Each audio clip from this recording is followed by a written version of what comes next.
Happy Sunday, beautiful people. Happy Sunday. Y'all, it is June the 4th, 2023, day 48 of year 5 of reading through books, laws, and prophets. Another 5-year consecutive day count. It is day 1427. Today we're going to read the next chapter in Owaspy in the Lord's 5th book, which begins on page 131. And that is chapter 5. Chapter 5. And then once we get done there, we're going to finish up the book of Noah in the Holy Megillah, also known as Secret Nazarite Scroll. All right, let's see. I think I saw Deshaun, the first one in the building today. Hold on, let me go back up here. What? I'm first? Hey, girl, hey. Nazarene and saying shalom. Mom, hey, girl, hey. Tikva, hey, girl, hey. Yes, happy new day. Happy Sunday. Dawn, what's good, sis? Nazarene and saying, say, you are the first this wonderful morning. Happy new day into it of goat. I am proud, sis. I know, because sometimes you be struggling to get here in the morning. Yes, happy dance. Hey. All right, y'all, and everybody here hanging out in the background. I don't think nobody hanging out in the background. It's just us. All right, with that being said, let's go ahead and get started since I'm a few minutes behind.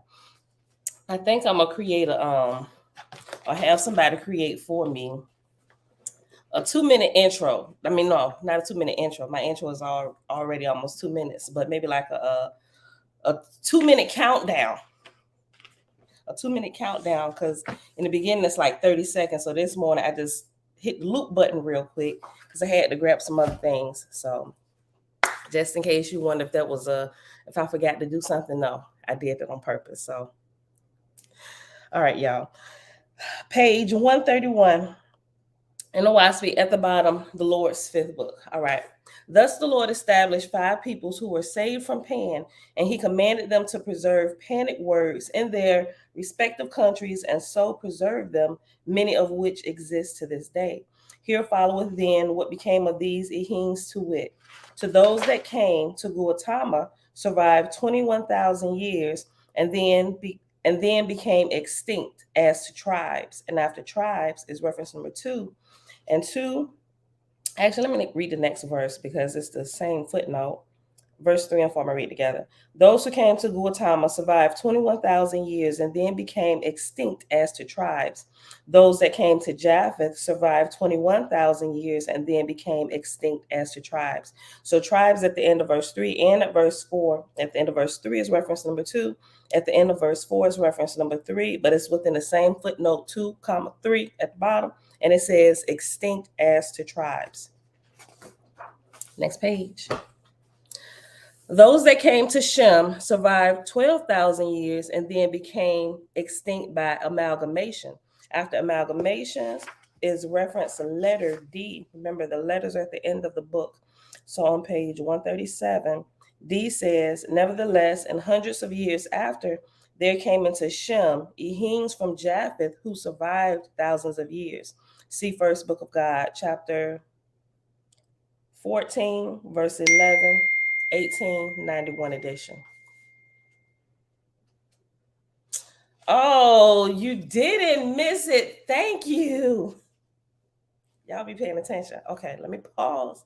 I forgot to do the adoration. I'm sorry. Hold on. Father, we thank you for periods and seasons of growth for a steady development process. Yes. Can you imagine if we were fully born already? It'd be a bunch of know-it-alls walking around here thinking they know everything. Like if the creator made us fully grown, being born, he would have to created a perfect world already, right? But given everything times and periods and seasons of growth and development to adjust, to pay attention, to actually become party to your own development, that's amazing. That's amazing. Yep. So, Mom, thank you for that. She said, did I miss the adoration? No, you didn't. I just didn't do it. And I'd be writing it out. Sometime if I just get going, I'll forget. So thank you for keeping me on my toes. Okay, let's go back. All right, that was the end of that footnote. I'll just read verse 6 again, page 132 at the bottom. Those that came to, no, I'm sorry, I'm going to read 5. Those that came to Shem survived 12,000 years and then became extinct by amalgamation. Those that came to Ham survived 21,000 years and then became extinct by amalgamation. And even after this, Jehovah preserved them in all the world as a scattered people. So here in verse 6, after extinct by amalgamation, after amalgamation is reference number 4. At the bottom it says, and even after this, Jehovah preserved them in all the world as a scattered people. All of that is in square brackets in a footnote. And after scattered people, at the end of verse 6 is reference letter E. Jump back to page 137 at the bottom. And E says, see God's book of Esra, chapter 19, verses 13, 14, and 15. Let's just go back to the previous footnote, first book of God. I think we already read through that. That was at the beginning. So this first footnote, that way we can do them together. First book of God is oh no, we haven't gotten there yet with this time around. It's on page 263. Okay.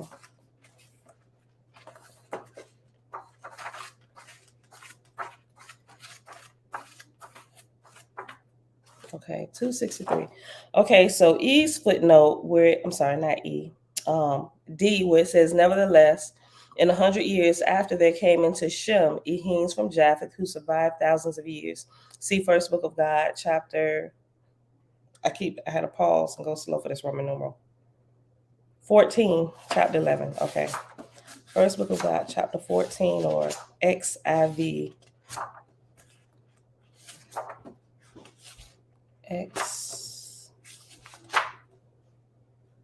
Oh, wow, I got it marked here. XIV, chapter 14, verse 11. This whole chapter is entitled, it's on page 289 at the bottom. And it's the first Bible of Vidyu, being of Brahma, a man chosen by God for the children of Vidyu, giving an account of Brahma becoming an Iesu of his labors and his resurrection after death. All right, so that was what, verse 11? First book of God is really good too. Okay, verse 11 said, it's on page 291. It says, Ramsat had prophesied, moreover, with the coming of Brahma is the end of the Ehin race in Shem. And Vidyu is in parentheses. All right, so that's that footnote. The next footnote is see God's book of Esra, chapter 19. Esra. About to table contents.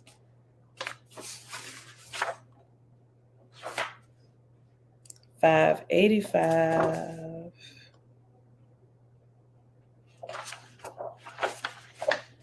$585.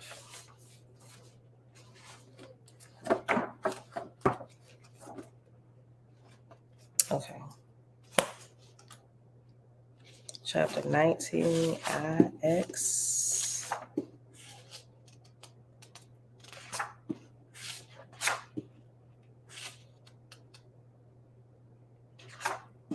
Did I say that right?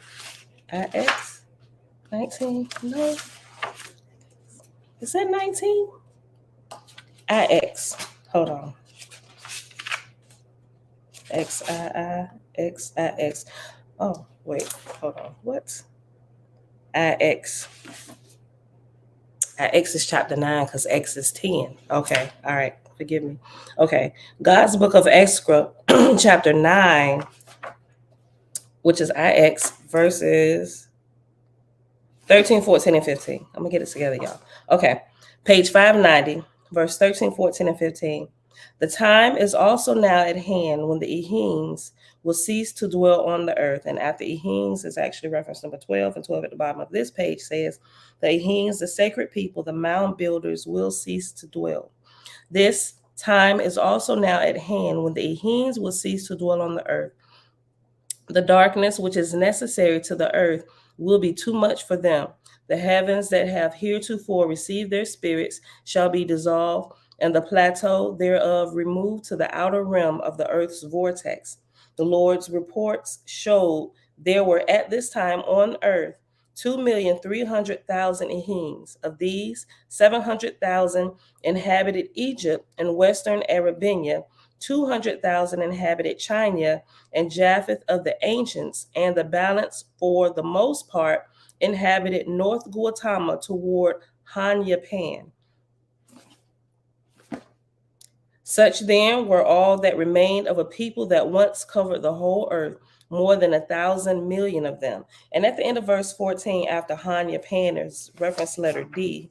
So let's go to the letters at the end of God's book of Ezra.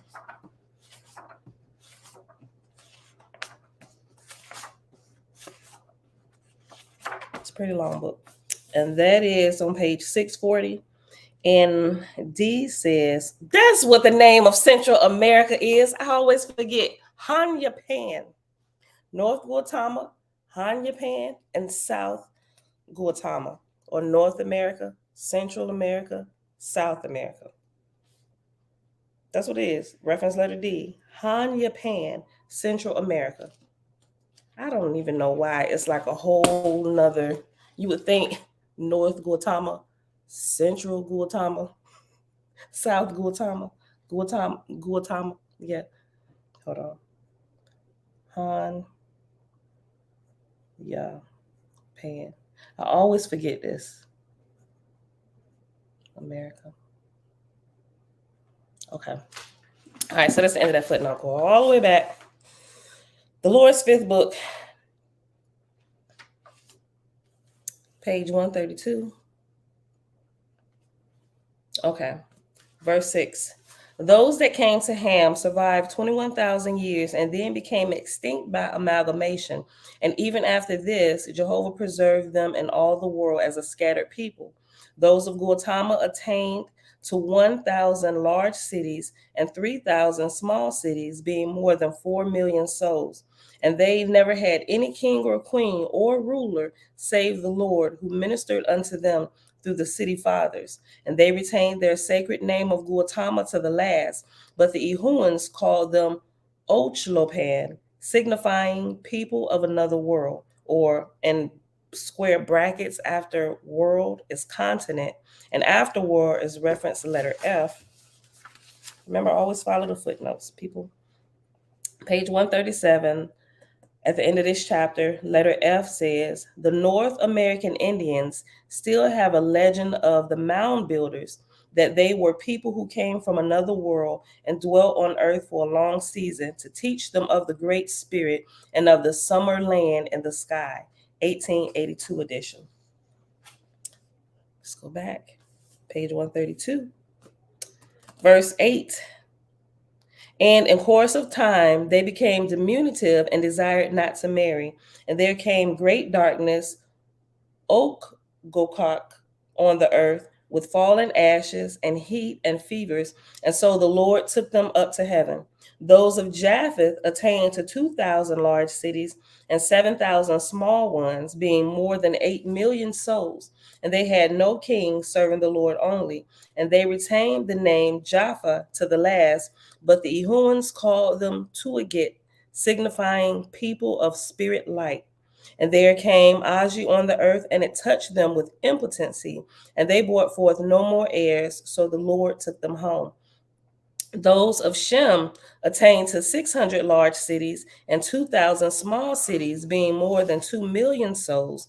Neither had they any king, but served the Lord through the city fathers. And they retained their name Shem to the last.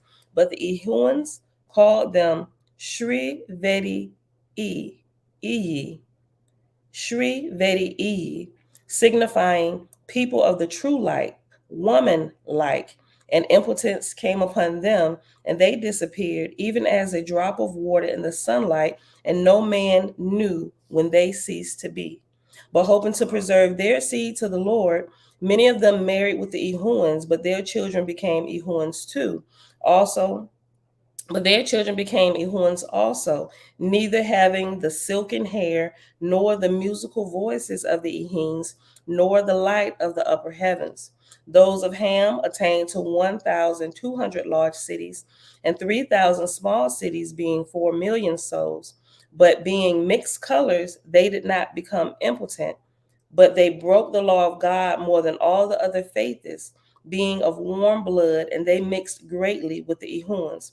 And they had no kings nor queens, serving the Lord only through the city fathers, and they retained the name of Ham to the last. When they ceased to exist as a separate people because of their, hold on, and they retained the name of Ham to the last when they ceased to exist as a separate people because of their amalgamation with the Ehuans. The tribes that went into the two ships to the north land, Japan, no man could draw the line after 1,000 years betwixt them and the Ehuans, for they mingled therewith and were lost as Ehuans. Nevertheless, they redeemed the barbarians into wisdom and peace. And that's the end of that chapter. There's 2 more chapters left. I think I'll wait. I'm gonna pause right here on this. So let's go ahead and hop on over to the secret Nazarite scroll, because I ain't gonna be able to spend as much time as I wanted to today. So it may just go a little bit past the hour mark. All right. Selah, shalom, fam. Finally caught a morning live. I know, right? Sometimes it be tough. The weekend is better because we come on almost an hour later. Elijah, peace and blessings. Facebook user coming in from a private group. Oh my gosh. Hold on. Love and light to all faiths. Why I don't believe in God, Lord or Savior. I only believe in Creator, because our Creator sending himself to impregnate a woman with himself so that he could be born, pray to himself, and then kill himself in order to sacrifice himself to himself. Let me start over. Listen. Love and light to all. Why I don't believe in God, Lord, or Savior. I only believe in Creator. Because our Creator sending himself to impregnate a woman with himself so that he could be born, pray to himself, and then kill himself in order to sacrifice himself to himself so that he could forgive the sins he created himself in order to save us from hell created by himself, so as to save us from himself. Sounds like something even himself wouldn't believe. Well, that just about sums it up. It really does. Although that would be blasphemy in the ears of our Christian brethren and sisterin, as well as our Hebrew brethren and sisterin. They still are not seeing the correlation between this all, because and the biggest reason is because of the blood sacrificing, right? That has been so deeply embedded into I'd say Christianity and Hebrew roots. That has been embedded so deeply that before they can even begin to see clearly, that that strong delusion has to be broken, right? Because in nobody's world, even in the play world, does blood purify, right? I know that sounds like blasphemy. It absolutely sounds like blasphemy, but blood doesn't purify. You cannot even logically, in any form or fashion, clear up anything with blood. It actually defiles, right? It's the total opposite. But then is representing the water, the washing of the word. Nope, you're trying to mingle stuff and you don't even really understand, right? Because if you begin playing with that, you start playing with other things, and that's how it happened. Ever so gradually, now you have this big, I just say, farce of a religion, right? And it seems to be true, and because people add their emotions and energy behind it, it seems to be true and full of light, right? And there you may see glimpses of things, right? But as you sit back, remove the emotions, remove the music, remove the prophecy, remove all of those with charismatic personalities that's going to teach it to you, unless with calm, level heads, being unbiased, step aside from all of that, and let's actually look at it. and pick it apart, right? And we should be doing that because that's what our Creator expects us to do as we grow and develop, right? We should take responsibility for what we're learning and what we believe. Is this an analogy, right? Is this a story that's actually teaching a principle, right? A lot of people like to cling to the stories and hold those as true when they're not. They were just teaching tools all the way from the beginning, but for some reason that's been lost throughout time. And those of us that try to show them, I say, shine a little light and be like, hey, well, at least just look at it. It's like, nope, you're part of a cult. Get out of here. We don't want to hear nothing you got to say. You're trying to get us off from our Savior. Okay. And sometimes I just take a breath because they're not even ready to listen, right? Not even ready to listen unbiasedly, just to have a conversation, you know. I mean, technically, Selah, they would perish. Impotence, dang, men couldn't get it up, so they perish. I mean, yep. Well, I mean, yeah, if you ain't reproducing, you gonna be the last one, my G. Like your bloodline stops with you. So, I mean, yeah, it is. All right, yeah, intuitive goat. Deshaun, it is what it is. Okay, y'all. So chapter 8, Noah prepares his army, page 268 in the Holy Megillah. All right. The dove spoke 3 times. The time has come, O Noah, to wage war in the name of the Lord and Lady. Yea, this age comes to an end, and a new age begins. Lucifer will be banished from this world by the Lord and Lady, but you must raise an army to fight his minions. Without killing, you must fight. Yea, my Yair, call your army. For lo, you have more friends than you suspect. The time has come. Noah replied, my lady, I will do as you ask, but you called me Yair. I am no longer that. So remember, Yair in here is a high priest. Yair Ra is a priestess, female. Okay. Verse 9. But you called me Yair, and I am no longer that. For I resigned and gave that pendant to Ezekiel. The dove said, Ezekiel, come forth. Then from behind the tree came forth Ezekiel. He carried in his hand the pendant of the Yair. The dove vanished, and Ezekiel spoke. Behold, after you wore the pendant, I gave it to another who was worthy but very old. Yesterday she passed from this life. Then the dove appeared and led me to this spot. Lo, she told me that the new Yair would be found here, and so he has been found. For behold, he has found himself. Ezekiel placed the pendant around the neck of Noah. Then, reached into a bag, Ezekiel pulled out 2 drums. He gave one to Noah and took one for himself. For behold, once again the time had come for the sounding of the Kara HaKodesh, meaning the holy call. Yea, like Abdiel so long ago, Noah sat and drummed. And with his drumming, which was like a heartbeat, Noah and Ezekiel sent forth a call, and those with ears to hear heeded the call. The first to come was a woman of grace and beauty named Shimrith. Her name means guardianess, and she was the leader of the Zerah Nistar, the hidden arm of the Nazarenes. She told Noah and Ezekiel, the hidden arm is stronger than you suspect. I will counsel with you. The next to come was a surprise to Noah. For lo, after Shimrith, the next to come was the great Peter Hapen, the legendary defender of animals. As a child, Noah had cherished the tales read to him by Isaiah of the exploits of Peter the Pen.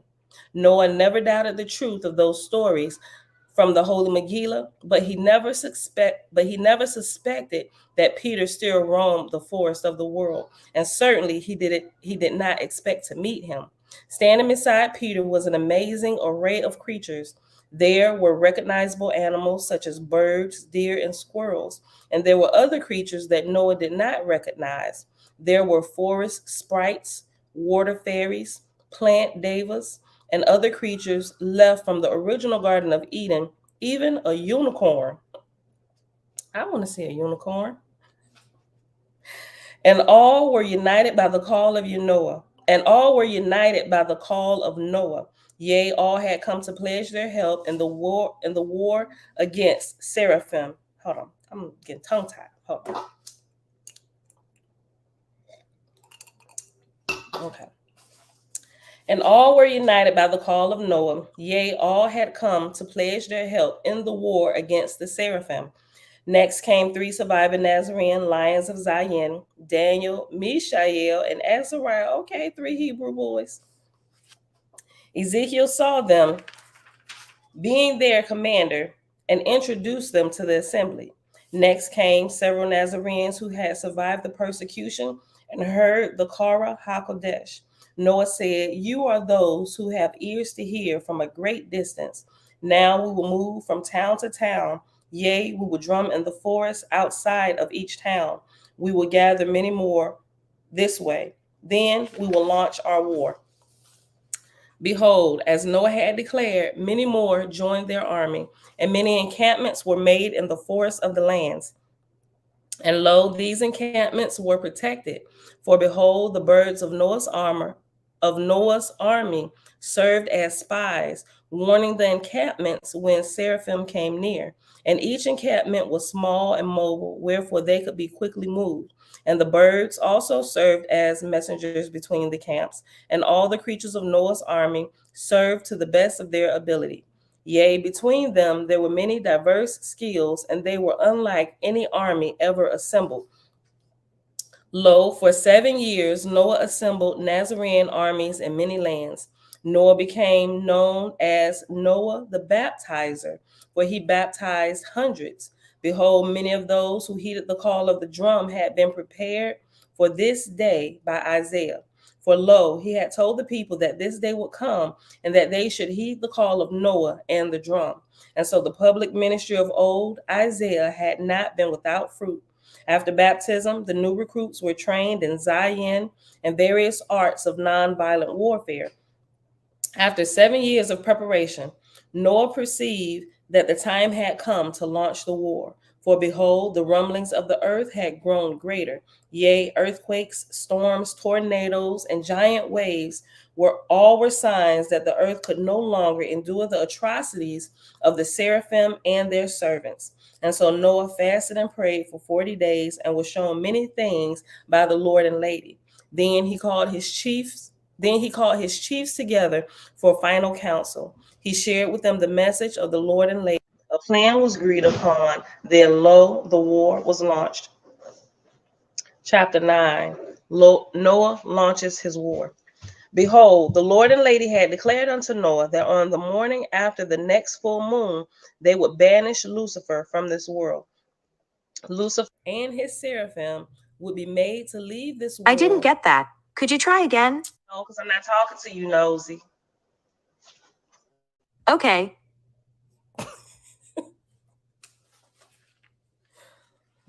Hold on. She made me lose my spot. Oh, okay. Let me just start over. Verse 1. Behold, the Lord and Lady had declared unto Noah that on the morning after the next full moon, they would banish Lucifer from this world. Lucifer and his seraphim would be made to leave this world in their sky ship and never return. I think it was my pronunciation of the S's that caused her to come on. Verse 3. But the children they made in this world cannot be banished, for they are native to this world. Let me go back. Verse 2. Lucifer and his seraphim would be made to leave this world in their sky ship and never return. But the children they made in this world cannot be banished, for they are native to this world. Wherefore, though the Lord and Lady would deal with Lucifer and the seraphim, Noah and his army must deal with the children of Lucifer and the seraphim, which number in the thousands, and the armies commanded by Sargon. Lo, they must be disarmed and disbanded, and their slaves must be freed. Yes. Are we going to the pool today? The pool. Yes, we are going to the pool today. What's taking it so long? What's taking it so long? First of all, the pool not even open, son. It opens in an hour. Y'all bring y'all swim trunks? I think I didn't swim. Oh, yes, we did. I think I didn't swim well. I swim in trunks. No. What you gonna swim in, boy? My dad did not pack any. Well, we have plenty. Don't worry, we have plenty. I just want to see if y'all bought y'all own stuff. Okay. Just me, shalom, Steph, and blessings. BC, what's going on, fam? Okay, that's the mini Murphs, or one of the mini Murphs that you hear. Mini Murphs is my children. Mini Murphs is the grandchildren. Okay, verse 4. Let me go back. Wherefore, though the Lord and Lady would deal with Lucifer and the seraphim, Noah and his army must deal with the children of Lucifer and the seraphim, which numbered in the thousands, and the armies commanded by Sargon. Lo, they must be disarmed and disbanded, and their slaves must be freed. Behold, the Lord and Lady warned Noah that the banishment of Lucifer from this world would not prevent his influence in this world. For lo, his physical banishment would not prevent his spiritual influence. Yea, those who chose to have inner contact with Lucifer and do his bidding cannot be prevented. But his physical banishment would limit his intervention in this world enough to preserve the choice. For lo, each being must be free to choose good or evil. And his physical banishment could be enough to preserve the chance. The chance is the possibility that this fallen world might again be raised into the heavenly hierarchy of ascending worlds. But that outcome would be long in the making. For the war of Noah was truly but one battle in a much larger war, a war that will span the history of this world even unto the last days. And though the seraphim would be banished, other species of demons would still roam the earth, some embodied, some disembodied. Yea, knowing all these things, Noah launched his war. He knew that the island of Italia would be submerged beneath mighty waters, for he had seen that in a vision. Wherefore, he knew that the slaves and animals on the island must be saved.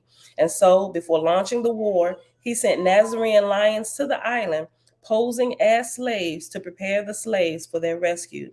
Yea, Daniel, Mishael, and Azariah, Nazarene lions of Zion, let themselves be captured by seraphim slavers. And their story is as follows.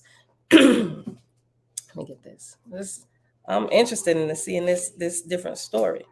Chapter 10, we're on page 271 in the book of Noah in the Holy Megillah. Chapter 10, Daniel, Mishael, and Azariah in the lion's cage. Though the seraphim had skyships, they were not used to bring new slaves to the island of Italia. For that, large wooden ships that sailed on water were used. Noah instructed Ezekiel, the chief of the Nazarene lions, to discover where the next slave ship would land. Yea, and to have 3 Nazarene lions let themselves be captured so as to infiltrate the ranks of the slaves on the island of Italia. Ezekiel, upon discovering where the next slave ship would land, asked for 3 volunteers from amongst his lions. Behold, Daniel, Mishael, and Azariah, 3 brave lions of Zion, volunteered. Letting themselves be captured by the slaves, they were placed upon a slave ship. But lo, they discovered that they were to be taken not to Italia, but to another land to work in mines. Wherefore Daniel said to Mishael and Azariah, behold, if we let it be known that we are Nazarenes, the captain of the ship will take us to Italia to be questioned, for Lucifer will reward him for bringing such a prize. Yea, and will punish him if he does not. For lo, Lucifer gloats over every captured Nazarene. And so, when the slavers brought the slaves their daily meal, which was a piece of raw meat, they ain't even clear. I mean, they treat them like animals. Oh, goodness. Blech.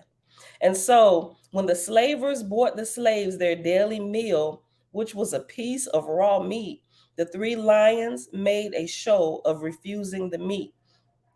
Yea, they declared in a loud voice, we are Nazarenes. We do not eat flesh. Yeah, I like that. I like the story already. Hold on. Okay.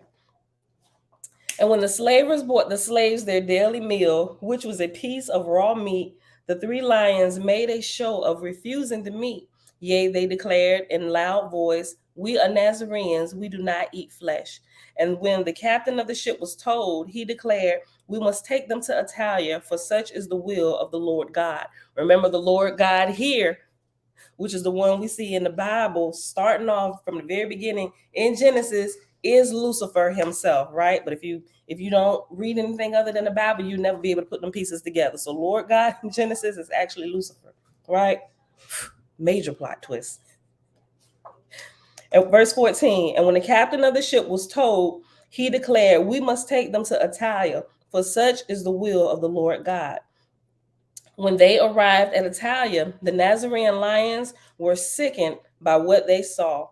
For behold, this island was full of evil doings. The air was foul from dark fumes that burned the eyes.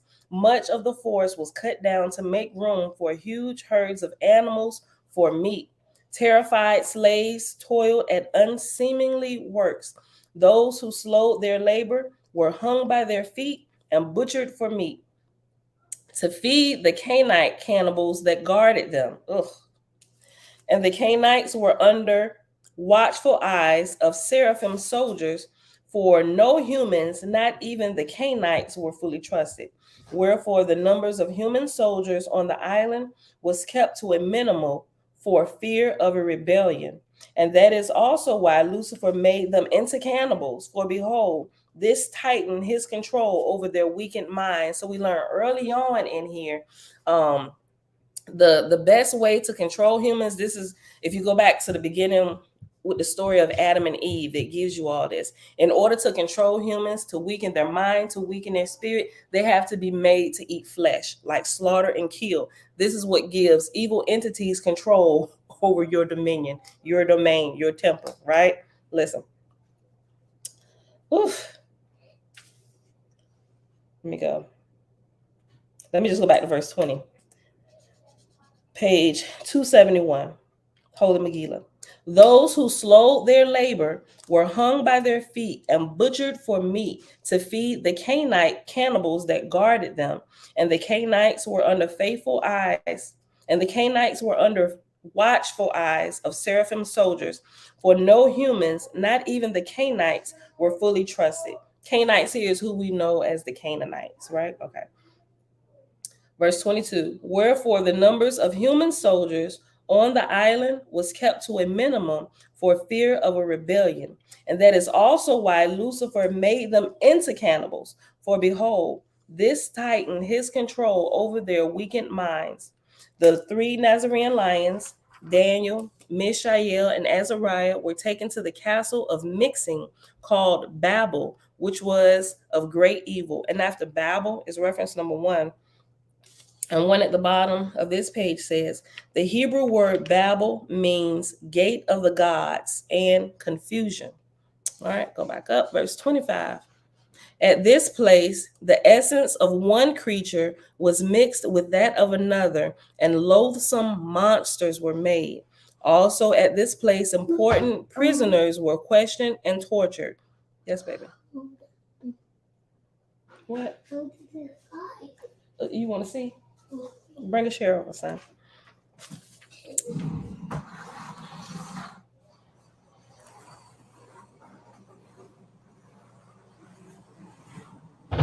He ain't seen y'all in a while. Saint. Go ahead and pop your head in. He's on 5, so it's on 0. So 5 and 0. Mm-hmm. Okay, they saw like a point of your head. Stand back up. Okay. All right, let me just put you over here. All right, say hey. Hey. This Jackson. All right, go back over there. Okay. Verse 25. At this place, the essence of one creature was mixed with that of another, and loathsome monsters were made. Also at this place, important prisoners were questioned and tortured, which was why the Nazarenes were brought there. As they were marched through the castle, they saw all kinds of evil sorcery and wickedness. Yea, and they saw many cages filled with animals, and some filled with humans. Vile experiments were conducted on some, and others were used for religious sacrifices. And after sacrifices is reference number 2. And 2 at the bottom says, similar experiments on animals take place today in the name of science. Verse 31. The Nazarenes were placed in a cage between 2 other cages. In the cage to their right was a lion, and this lion was not of the human Nazarene kind, but was an animal of the jungle. And in the cage to their left were birds awaiting experimentation.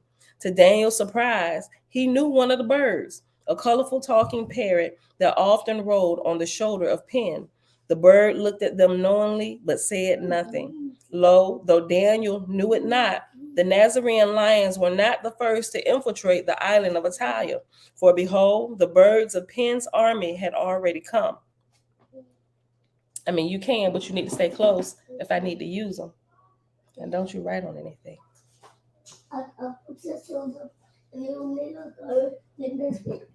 Okay, if I need a color, just let you know.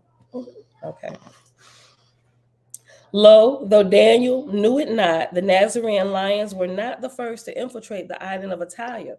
For behold, the birds of Pen's army had already come. Yea, they had served as spies, bringing messages to Pen, Noah, and Shimrith.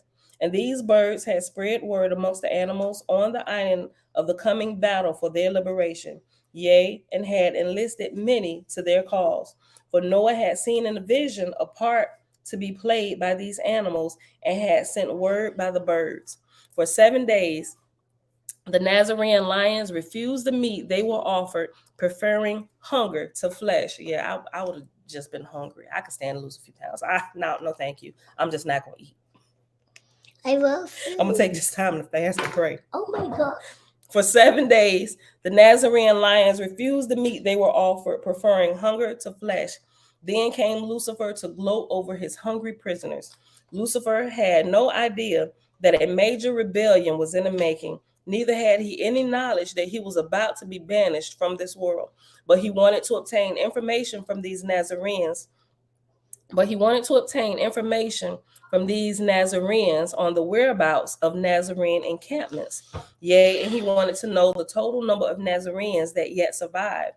For with this information, he could hurry their extermination. Behold, Lucifer questioned the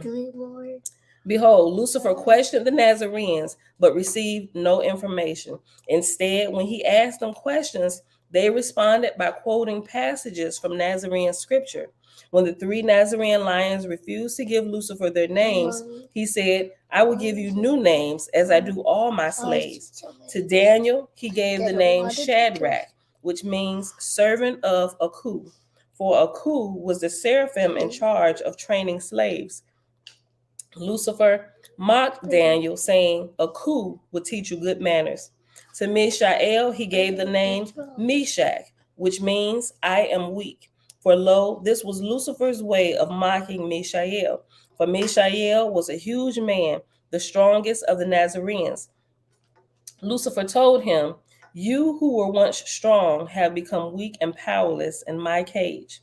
To Azariah, he gave the name Abednego, or a bad Negro. This is what we call him. To Azariah, he gave the name Abednego, which means servant of Nebo. And this was Lucifer's way of mocking Azariah. For since caged in his castle, Azariah had been very vocal in refusing the daily meat.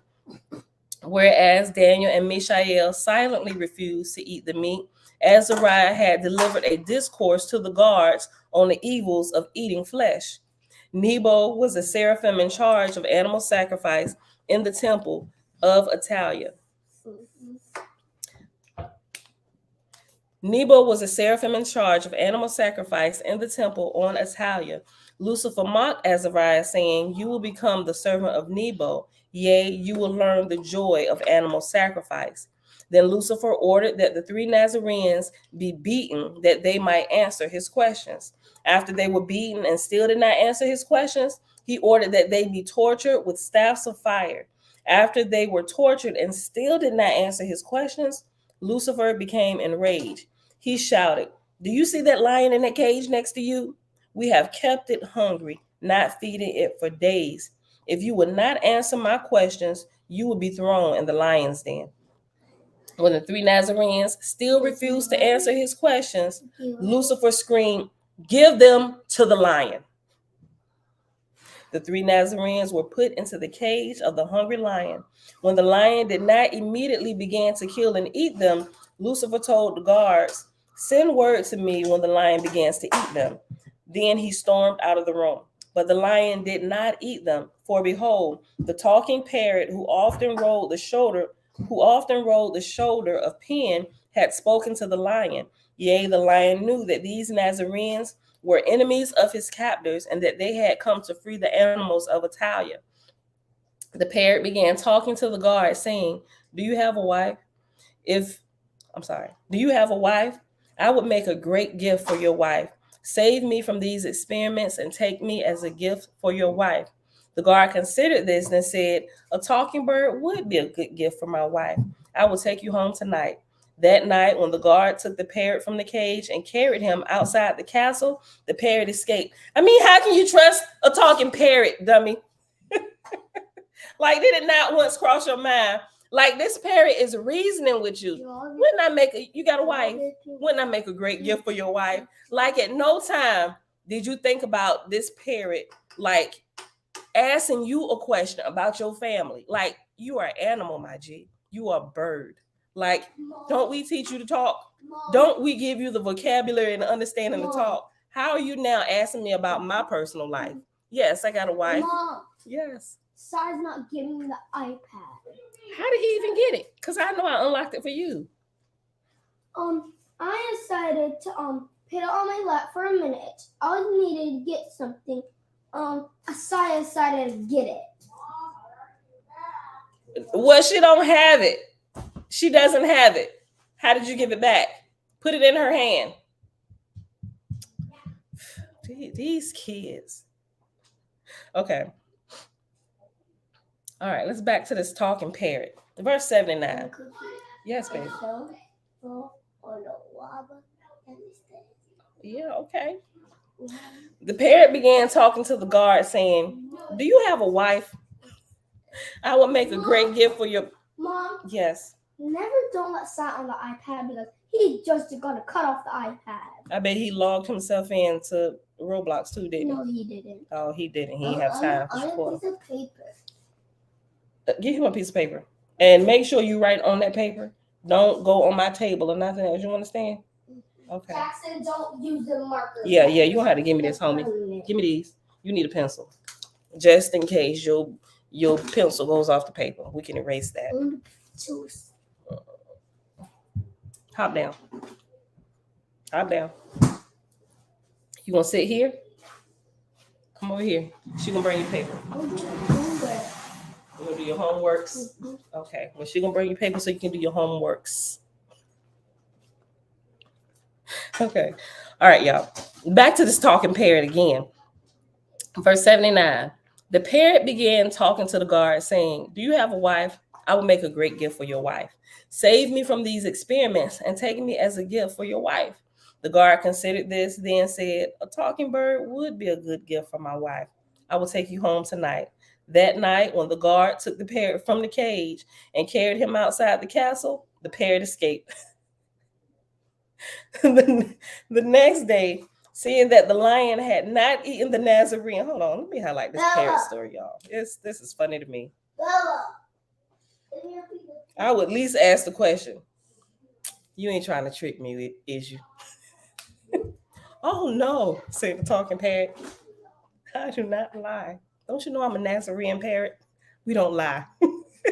Escape soon. Escape soon as we get out the gates. Father, forgive me for lying. Oh my gosh, this parrot story is hilarious to me, y'all. This is the first time I ever read this in my life. I'm sorry. All right, let me keep going. Okay. The next day, seeing that the lion had not eaten the Nazarenes, Lucifer said, "Let's see if a few weeks of slave labor will loosen their tongues." And so it was that Daniel, Mishael, and Azariah were taken to the field where the slaves slept. For lo, the slaves did not have homes, but slept in a field surrounded by a fence. Behold, the Nazarene lions had succeeded their mission, for they were now amongst the slaves and began to spread word of the coming liberation. Yea, and by birds they sent messages to Noah and received messages from Noah. Excuse me. A plan was made to rescue the animals and slaves from Italia, for the island would be submerged beneath mighty waters. Chapter 11, Noah's Ark. So look, so Italia here seems like the land, the continent of Pan to me from Owaspy, right? You know, the sink in the pan, they're going to sink Italia here. So every religion or story around the world have these same stories. The names and places may be a little different, but as you read through it, you get the gist that everybody is telling the same story. You know, so Audrey, hey girl, hey. Tabitha, everything in Megillah speaks fly, parrot, lamb, etc. Right?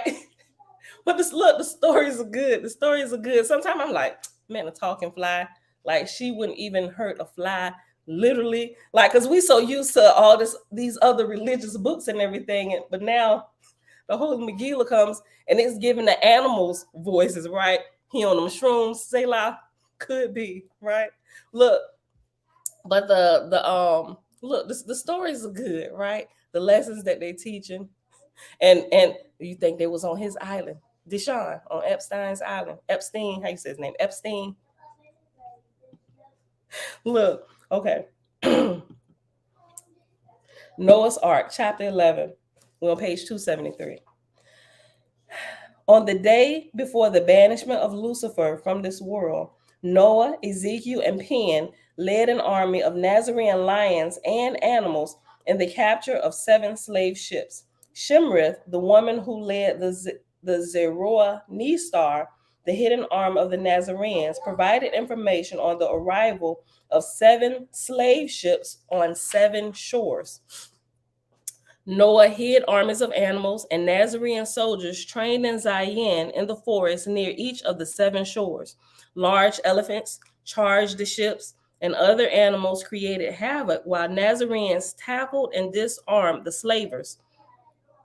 Lo, Nazarene lions had trained for 7 years in the use of the wooden staff to disarm those with weapons, and that training bore fruit.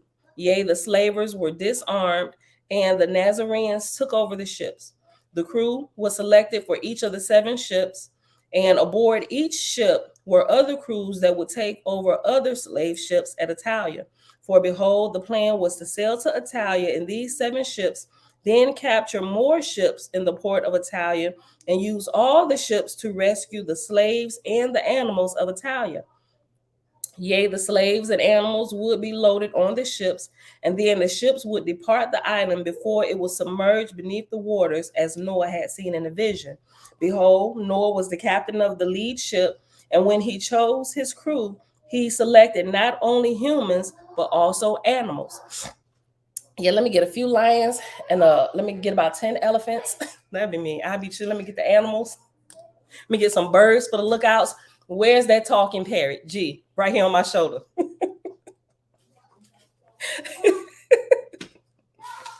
Arg. But that girl a pirate. Look, hold on. Verse 7.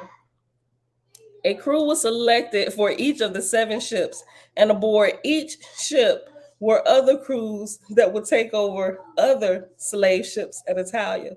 For behold, the plan was to sail to Italia in these 7 ships, then capture more ships in the port of Italia, and use all the ships to rescue the slaves and animals of Italia.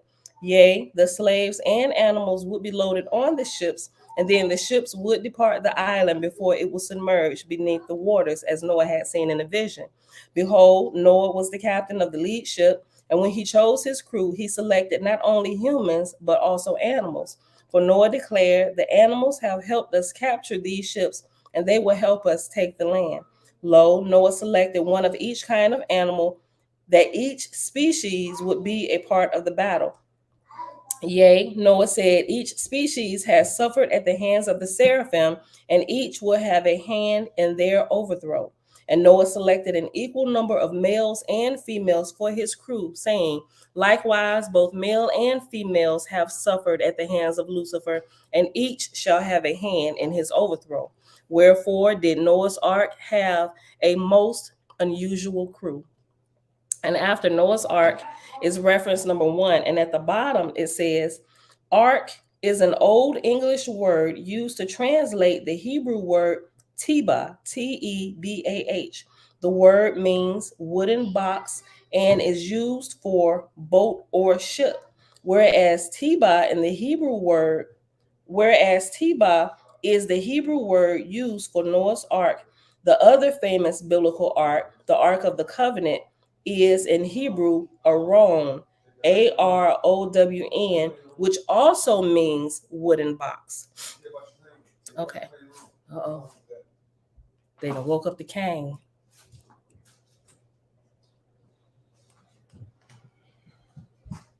Good morning, Your Majesty. Oh, good morning, baby. What's wrong? I said, oh, they done woke up the king. Mm-hmm. I heard you up there. What were they doing? Oh, no, just pulling the toys out. They take them out in the loft, man. Take them back in Bella room. Oh, okay. Good. So, Yes, sir. I was in the pool swimming, and Bella. Okay, I was underwater. Bella was on my back. I was swimming. you talking like you went out there. Right, like I wasn't there to see this happen. Right. When she doesn't have her floaty on, you can't go in the water with her on your back. All right. She needs to because she can't. Yeah, that's why she has a floaty. You knew that. I should have got you for She took that. it off. And why did you go underwater? I was swimming with Josh and Saya. Didn't you feel the weight of her on your back? Not at all, because it's water. Boy, get out my kitchen. Everything's lighter in underwater. Get out my kitchen. Bye. Everything's lighter underwater. It is lighter underwater. Get out of here. So yesterday at the pool, we had not an incident, but a little. That's what he was talking about. A little mishap. Thank goodness Josiah was right there, because I wasn't actually in the water with them yesterday. I was sitting off to the side. So she comes over and said, Mom, I want to take my floaty off. I'm like, okay, you can sit down over here on, sit down in the chair, chill out with me for a little bit. Yes, okay. Right. So she takes it off. I help her take it off because I got to unbutton it from the back. Right. And so she takes it off and she goes and she sit 2 chairs down because Josh was chilling out right here. Saya and Isaiah is still in the water.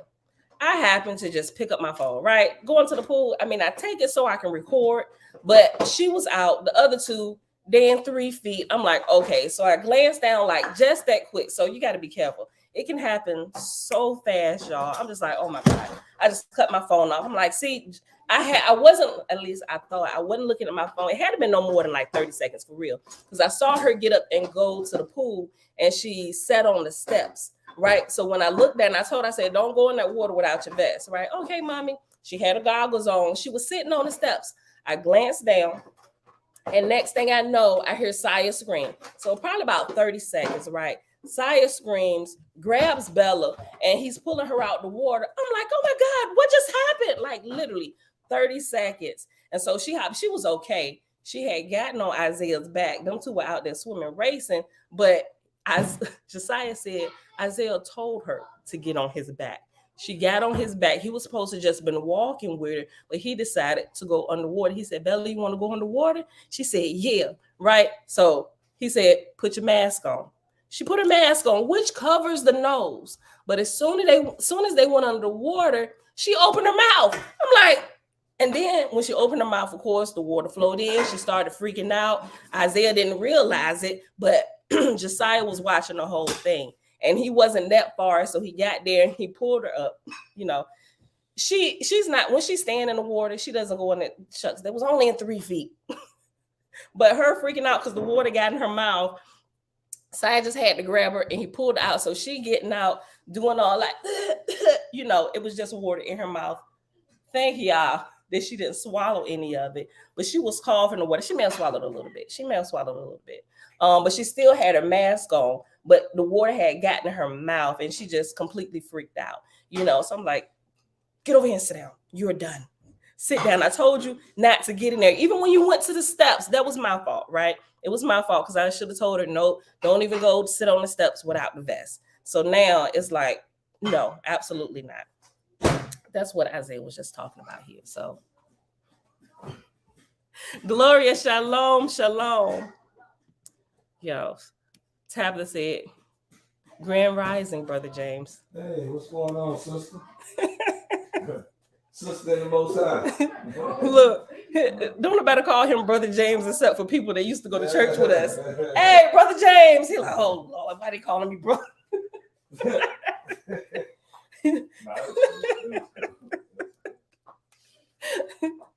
Oh, my goodness. Hey, y'all hear something funny, though? Real talk. When me and Pam back when we was like, ooh. Yes, another funny story. Five, like, I don't know, it was like 5 years in. Was it? When we was going to Calvary, was it 5 years? 3? We was going to Calvary for a minute. You know what I'm saying? When we first year or something like that. We was there for like, how many years was we married before we start going? We was married about 2. Well, we was married probably about 2 weeks because we was on the brink of divorce at 2 weeks. I didn't even get here until like 6 months in. Okay, so you know what I mean? I didn't get here till right. So I got back from out to sea. So about almost a year. No, it had to be more than that. All right, yeah, because I left, and that's when you seen it on the. Right. Yeah, we had a big fight. Just moved in the base housing and stuff. He was always threatening. Oh, wait, what was your story going before I take over your story? Oh, how many years was we married? All right, so look. All right, so we was married for about, let's say, a year. It was a year in. So we fresh at the church, you know what I mean? Everything is new to us, you know what I mean? So when we you get the Brother James, Sister Pam. So when we used to be intimate, we used to talk to each other. Oh, Lord. Sister Pam, Brother James. No, we didn't. No, he lied. Because that's just gross. I was joking. Like Father God, thank you for this. Like, what's crazy? Look, our oldest son is here. Like, look. No, y'all want to talk about something like that. Look. Listen, no, but for real though, it's funny because the church was going to Calvary. I don't know if anybody else was like that. Listen, it was a bunch of young couples like us that was there. So we always was talking about sex in the church or whatever. So people was asking these questions, so they was like, okay, so what's forbidden in the bedroom, what we can and what we can't do. Well, we violated all the rules. All the time in the church. Like, for real. Because that's one thing in the church, that's one thing in the church. Nobody talks about. Most people don't. I mean, sex. But this church, finances, yes, is the number one thing of what people do not. But people are dying and thriving for that. They need to hear that, right? Because those things keep your makeup. Those things keep a marriage going. Right. Most of all, everybody listens to sex. If you talk about sex, you could be asleep. Oh, what you talking about? What say? Okay, perk up. You perk up then. Like seriously, and I think the pastor knew that. That's how he kept our attention and kept us in church. That's how you get them good tithes and offerings. Look, that's how he kept us sitting there all that time. But I kid you not, there was probably some, even though it was church and some of the teachers, whatever, things that I know now, I know better. I've grown spiritually. But it was probably a pillar in those early days of our marriage. Like seriously, we learned, like, he was a hilarious teacher. He was always cracking jokes. I didn't probably use a couple of his here, but it made it fun to learn, and we learned a lot, So but yeah, so we got on that story talking about brother, because we was asking questions like, what are we supposed to do? Is we supposed to thank God before we go into the intimate act or whatever? I'm just like, because you was just want to try to you want Listen, we ain't never been in church. You gave this to me. What I'm supposed to do? Like, you know what we're about to do. You gonna sit here and watch it? We never been in church like that. But when we, you know what I mean, we wanted to be pure, and, you know what I mean, you wanted to do right, you know what I mean, you wanted to, you know, but that was it. But yeah, so okay, but I don't even know how we got on that. We was talking about people calling us brothers. Tabitha, that's Tabitha said, Brother James, that's what made me go there, because I thought about when she said that. I thought about Aunt and about listen to you, Brother James. Yeah, that's Cherry. You said that. Well, we done met some great people throughout church in our life. We got stories for ages about some of this stuff, right? Which I enjoy all of this. I really do. All right, look, let me finish this chapter about Lucifer being banished from this world. Hold on. What was that? We'll probably pause after this chapter anyway. 11. Where you at? I know, I forgot. I'm trying to cut a show. Oh, you know what? I think we actually finished. Yeah, but at 16. Try to let it go, man. Yeah. We had an hour 8 minutes. I was actually at the end of the chapter, so we was about to start chapter 12. So we're just gonna go ahead and pause here, right? Might as well end it on the church sex stories. I got some more. Listen. What story you got? Oh, look, it's only 2 more chapters left. We'll finish this up tomorrow. What story? You want to share one more story before we roll out? Nah, no story. All right, beautiful people. You gotta keep to yourself. Yeah, some things, huh? All right, so with that being said, beautiful people, that's it for today. We're gonna go ahead and cut it short. All right, y'all. It is Sunday, June 4th, 2023, day 48 of year 5 of reading through books, laws, and prophets, and of the 5-year consecutive day count, day 1,427. Today we read in Owaspy, Lord's 5th book. We started on page 131. I forgot the chapter. I didn't even write it down. Don't you see no fish hold on. I followed your directions. You did. I'm sorry. I just caught myself. See? My fault. Are you right? Oh, yeah. So I'm about to crack a joke about your fish. I was just about to. All right, look. I stay in my lane. We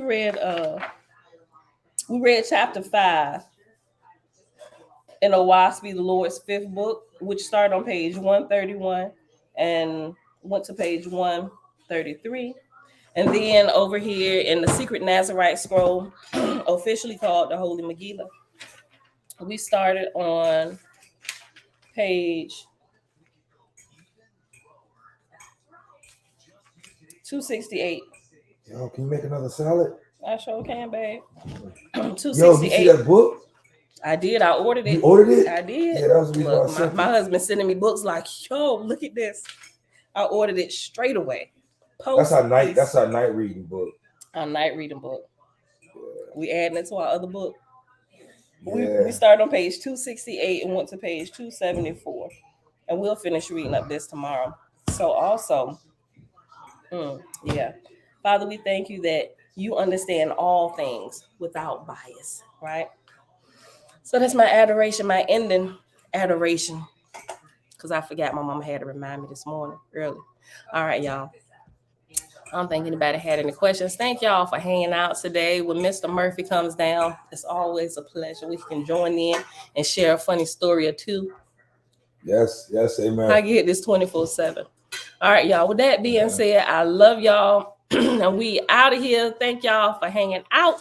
And I'll see y'all back here tomorrow morning, bright and early, 6:15 a.m. Eastern Standard Time. Bruce. But I see through you.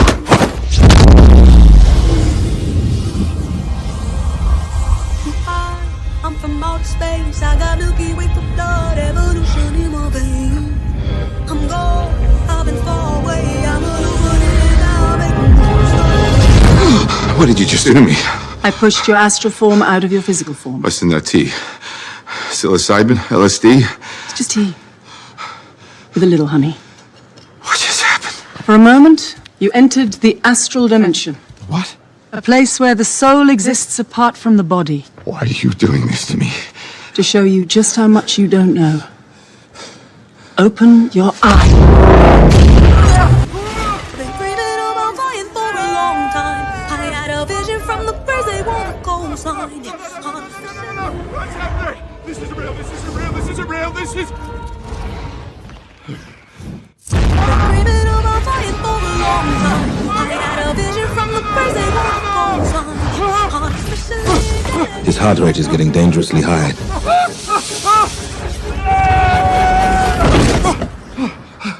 He looks all right to me.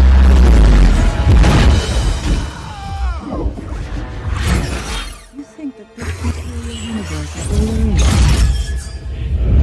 I don't need gravity, I need What mysteries lie beyond the reach of your senses? Existence, mind and matter meet. Thoughts shape reality. I don't need gravity, I just need growth.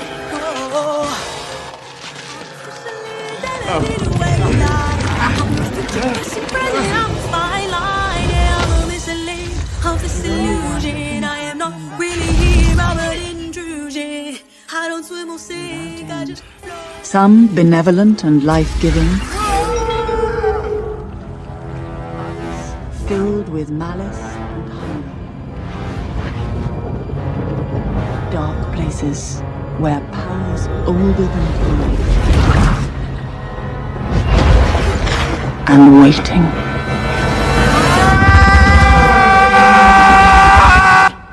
I don't swim or sink, I just float. Who are you in this vast multiverse?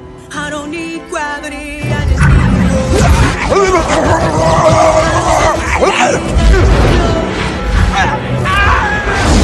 I don't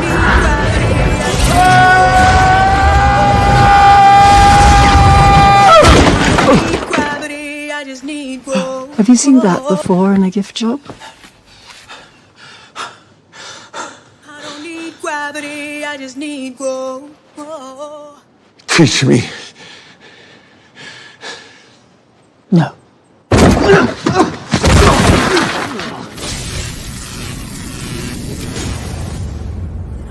It's an earthquake rumble. I won't ever ever fall, never stumble. And I don't need to be humble. Break down walls like Jericho crumble.